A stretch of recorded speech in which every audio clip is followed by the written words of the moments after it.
The quiet house. It was a cold, quiet evening when Anna found herself alone in her house. Her mother had been acting strange, lately, distant, secretive, like she was hiding something from Anna. But tonight, she was nowhere to be found. She'd left earlier, mumbling something about needing to run an errand, and it was nearly midnight now.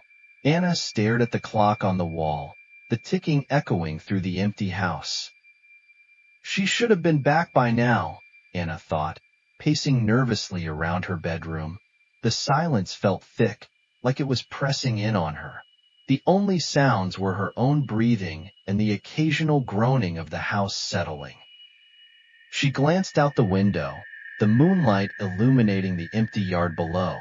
Maybe she's just taking longer than usual, Anna muttered to herself, trying to shake the growing unease.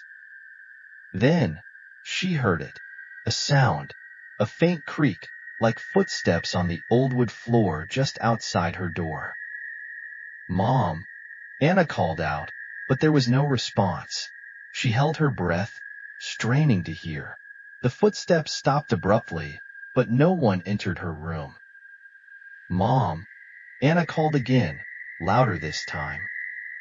Still nothing. Her pulse quickened as she got up and opened her door cautiously.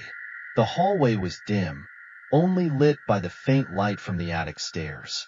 Anna hesitated for a moment before making her way toward the attic, drawn by a strange compulsion she couldn't explain. The stairs leading up to the attic creaked under Anna's feet as she slowly ascended into the darkness.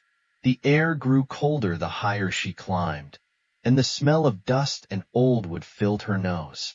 At the top of the stairs, Anna flicked the light switch, and a weak bulb buzzed to life, casting shadows across the cluttered space. The attic was a mess of forgotten boxes and old furniture. Cobwebs clung to the corners, and the floor was scattered with things her family had accumulated over the years. It felt like a forgotten world up here, one that hadn't seen the light of day in years. As Anna stepped farther into the room, something caught her eye. In the corner, partially hidden under a heavy cloth, stood an old mirror. It was large, and you see? Suddenly, the light bulb above flickered, casting strange, jumping shadows across the room. Anna took a step back, heart racing in her chest as she stared at the mirror, unable to look away. The shadow in the reflection began to move, slowly at first, but then with more purpose, like it was coming closer to her. The air in the attic felt thicker, colder. Without thinking, Anna spun and ran toward the stairs, desperate to escape. But as she reached the doorway, she froze. Her reflection didn't follow her. It stayed there, locked in place in the mirror, and the shadow, no, the figure, stepped closer, its glowing eyes widening. Anna's breath was shallow now, her mind reeling with confusion and fear. She turned back to the attic door. Anna awoke in a cold, empty space. Her surroundings were unfamiliar. She was no longer in the attic. She was surrounded by a dark void, with mirrors stretching as far as she could see. Her reflection stood before her, its face twisted in a grim smile. "Welcome," it whispered, its voice echoing in the hollow space. "You're home now."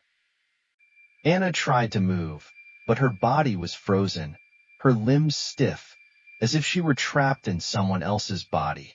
She reached out, but her reflection didn't move. Only the shadows around her shifted, growing darker, more insistent. And then, she understood. The mirror wasn't just a reflection. It was a prison. And now, Anna was a part of it, trapped in the glass, forever. Weeks passed, and Anna's mother returned home, but something was different. The house was quieter than usual. She walked upstairs, checking the attic, but found only dust and shadows. There was no sign of Anna. In the attic, the mirror stood as it always had. But this time, when Anna's mother looked into it, she saw something strange. Her daughter's reflection, standing still and staring back, her eyes wide with fear. And then, a whisper. "Come closer."